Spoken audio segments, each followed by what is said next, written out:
நேத்து நைட்டு நீங்க ரொம்ப நிம்மதியா தூங்கிட்டு காலையில எந்திரிக்கும் போது திடீர்னு கச்சா எண்ணெய் விலை ஒரே ராத்திரியில ஒரு 8% உயர்ந்திருந்தா உங்களுக்கு எப்படி இருக்கும்? ஒரு மாதிரி அதிர்ச்சியா இருக்கும்ல? ஆமா, கண்டிப்பா ரொம்ப பெரிய அதிர்ச்சி தான். ஏன்னா மார்க்கெட்ல இப்ப அதுதான் நடந்திருக்கு. எல்லாருமே ஒரு போர் நிறுத்தம் வரும்னு ரொம்ப நம்பிக்கையோட இருந்தாங்க. கரெக்ட். ஒரு 1.5 மாசமா அந்த எதிர்பார்ப்பு இருந்தது. ஆனா இப்போ அது மொத்தமா சுக்குநூறு ஆயிடுச்சு. அமெரிக்காவுக்கும் ஈரானுக்கும் நடந்த அந்த பேச்சுவார்த்தை தோல்வி அடைஞ்சது தான் இதுக்கு முக்கிய காரணம். சரியா சொன்னீங்க. இந்த ஆழமான அலசல்ல நாம இத பத்தி தான் ரொம்ப விரிவா பேச போறோம். அதாவது பாகிஸ்தான்ல அமெரிக்க துணை ஜனாதிபதி ஜேடி வான்ஸ் தலைமையில ஈரானோட ஒரு பேச்சுவார்த்தை நடந்தது. கிட்டத்தட்ட ஒரு 20 மணி நேரம் நடந்துச்சு. ஆமால்ல? ஆமா, 20 மணி நேரம். உலக நாடுகள் எல்லாமே இதை உற்று கவனிச்சிட்டு இருந்தாங்க. ஆனா எந்த ஒரு முடிவும் எட்டப்படாம அது தோல்வியில முடிஞ்சிருச்சு. எனக்கு இது எப்படின்னா, ஒரு பெரிய வீட்டை நாம விலைக்கு வாங்குறோம்னு வச்சுக்கோங்க. வீட்டை விக்கிறவர் எல்லாமே ஓகே, ஆனா மெயின் கேட் சாவிய தரமாட்டேன், வீட்டின் பேஸ்மெண்ட்ல ஒரு வெடிகுண்டும் வச்சிருப்பேன்னு சொல்ற மாதிரி இருக்கு. சூப்பரான உதாரணம். ஏன்னா அந்த ரெண்டு விஷயங்கள்ல தான் இப்ப பிரச்சனை. அமெரிக்காவோட கோரிக்கைகள் ரொம்ப ரொம்ப தெளிவா இருந்தது. ஒன்னு ஈரான் தன்னோட அணு ஆயுத திட்டங்களை முழுமையா கைவிடணும். அதாவது அந்த பேஸ்மெண்ட் வெடிகுண்டு. ஆமா, அதேதான். ரெண்டாவது விஷயம், ஹோர்முஸ் ஜலசந்தி, அந்த ஸ்ட்ரெய்ட் ஆஃப் ஹார்முஸ்னு சொல்லுவாங்கல்ல, அங்க கப்பல் போக்குவரத்து தடையின்றி நடக்கணும். இது அந்த மெயின் கேட். அப்போ ஈரான் இதை ஏத்துக்கலையா? மத்த விஷயங்கள்ல அவங்க ஓகே சொன்னாலும் இதுல முரண்டு புடிச்சிருக்காங்க, அதானே? கண்டிப்பா. மற்ற விஷயங்கள்ல என்னதான் உடன்பாடு வந்தாலும் அணு ஆயுத விவகாரத்துல ஈரானோட பிடிவாதம் அமெரிக்காவுக்கு ஒரு ரெட் லைன் மாதிரி மாறிடுச்சு. அதனாலதான் மொத்த பேச்சுவார்த்தையும் முறிஞ்சிருச்சு. சரி, பேச்சுவார்த்தை முறிஞ்சது ஒரு பக்கம் இருக்கட்டும். ஆனா அது முடிஞ்ச அடுத்த கணமே டொனால்ட் ட்ரம்ப் தன்னோட சோஷியல் மீடியால ரொம்ப ஆவேசமா ஒரு பதிவு போட்டிருக்காரு. ஆமா, நான் பார்த்தேன்.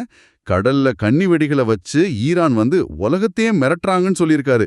வேர்ல்டு எக்ஸ்டார்ஷன் ஒரு வார்த்தையை யூஸ் பண்ணியிருக்காரு. ஆமா, கப்பல்கள் கிட்ட சட்டவிரோதமா பணம் பறிக்கிறாங்கன்னு சொல்லியிருக்காரு. எனக்கு இங்க ஒரு சின்ன சந்தேகம். உண்மையிலே ஈரானால இந்த உலக எண்ணெய் வர்த்தகத்தை தன்னோட கண்ட்ரோல்ல வச்சுக்க முடியுமா என்ன? நல்ல கேள்வி. ஏன்னா இதை நிறைய பேர் சாதாரணமா நினைக்கிறாங்க. ஆனா கண்டிப்பா முடியும். உலக கச்சா எண்ணெய் விநியோகத்துல ஒரு மிகப்பெரிய பகுதி இந்த ஹார்முஸ் ஜலசந்தி வழியா தான் போகுது. ஓ, அதனாலதான் உங்களால மிரட்ட முடியுதுன்னு சொல்றீங்களா? ஆமாம், அது ரொம்ப குறுகலான ஒரு கடல் வழி. அங்க கடல்ல கன்னி வெடிகளை வச்சோ இல்ல கப்பல்களை மிரட்டியும் அவங்க பணம் கேட்கும்போது கப்பல் நிறுவனங்களுக்கு வேற வழியே இல்ல. அதனால பயந்து போய் பணம் தர்றாங்க. இதுதான் ட்ரம்ப் உலகளாவிய மிரட்டல்னு கோவப்படுறாரா? அப்ப அமெரிக்கா இதை எப்படி எதிர்கொள்ள போறாங்க? அமெரிக்க கடற்படையை வச்சு ஈரானுக்கு கப்பல்கள் பணம் கொடுப்பதை நாங்க தடுப்போம்னு ட்ரம்ப் நேரடியா எச்சரிச்சிருக்காரு. அது மட்டும் இல்லாம அந்த கன்னி வெடிகளையும் அமெரிக்கா அகற்றோம்னு சொல்லியிருக்காரு. ஒரு நிமிஷம், அமெரிக்கா அப்படி செஞ்சா அந்த நேரடி போர் வந்துடாதா? நாம எதை தவிர்க்க நினைச்சோமோ அதுவே நடந்துருமே. அதுதான் இப்போதைக்கு இருக்கிற மிகப்பெரிய ரிஸ்க். ஏன்னா அமெரிக்க கப்பல்கள் மீதோ இல்ல வணிக கப்பல்கள் மீதோ ஈரான் தாக்குதல் நடத்தினா நேரடியா ராணுவ பதிலடி கொடுக்கப்படும் அமெரிக்கா வெளிப்படையாவே சொல்லிட்டாங்க. அதாவது பொருளாதாரத்தை முடக்குவதோட மட்டுமில்லாம நேரடி மோதலுக்கும் நாங்க தயார்னு சொல்றாங்க. இந்த ராணுவ பதற்றம் வெறும் அரசியல் பிரச்சனை மட்டும் இல்ல. கண்டிப்பா இல்ல. இதோட முதல் பலியே கச்சா எண்ணெய் சப்ளை தான். அதனாலதான் இன்னைக்கு மார்க்கெட்ல இவ்வளவு பெரிய ரத்த களரி. சந்தை இதை ரொம்ப கடுமையாவே எதிர்கொள்ளுது. ஆமா, அமெரிக்க சந்தைகள் 1-2% வரைக்கும் சரிஞ்சிருக்கு. முதலீட்டாளர்கள் மத்தியில எந்த அளவுக்கு பயம் இருக்குன்னு காட்டுற அந்த VIX குறியீடு கூட 22.5க்கு எகிரிடுச்சு. எல்லாருமே ரொம்ப பதட்டத்தில் இருக்காங்க.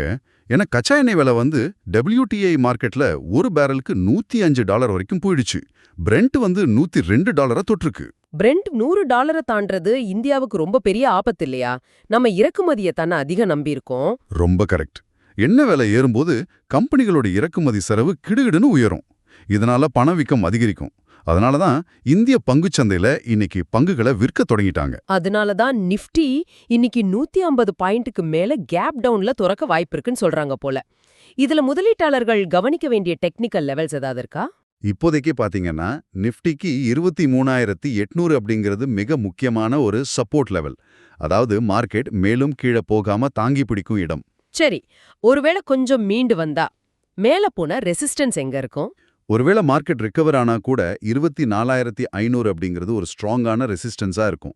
இந்த எல்லைகளை முதலீட்டாளர்கள் ரொம்ப கவனமா பார்க்கணும். சுருக்கமா சொல்லுனா, ஒரு அணு ஆயுதமும் அந்த குறுகலான கடல் வழியும் சேர்ந்து இன்னைக்கு உலக பொருளாதாரத்தையே ஆட்டங்காண வச்சிருக்கு. ஆமா, அமைதிக்கான சின்ன நம்பிக்கை கூட இப்ப நேரடி மோதலா மாறி எல்லாரையும் பயமுறுத்திட்டு இருக்கு. கரெக்ட். கடைசியா நீங்க சிந்திச்சு பார்க்கறதுக்கு ஒரு கேள்வி. ஒருவேளை அமெரிக்க கடற்படையோட இந்த தடையை மீறி ஈரான் நேரடியா ராணுவ ரீதியில பதிலடி கொடுத்தா என்ன ஆகும்? உலகளாவிய சப்ளை செயின் அப்படியே முடங்கிடும். ஆமா, அது முடங்குனா நீங்க அன்றாடம் பயன்படுத்துற பொருள்களோட விலை எந்த அளவுக்கு உயரும்னு கொஞ்சம் கற்பனை செஞ்சு பாருங்க. இத பத்தி சற்று ஆழமா சிந்திச்சு பாருங்க. மறுபடியும் ஒரு சுவாரஸ்யமான அலசலோட சந்திப்போம்.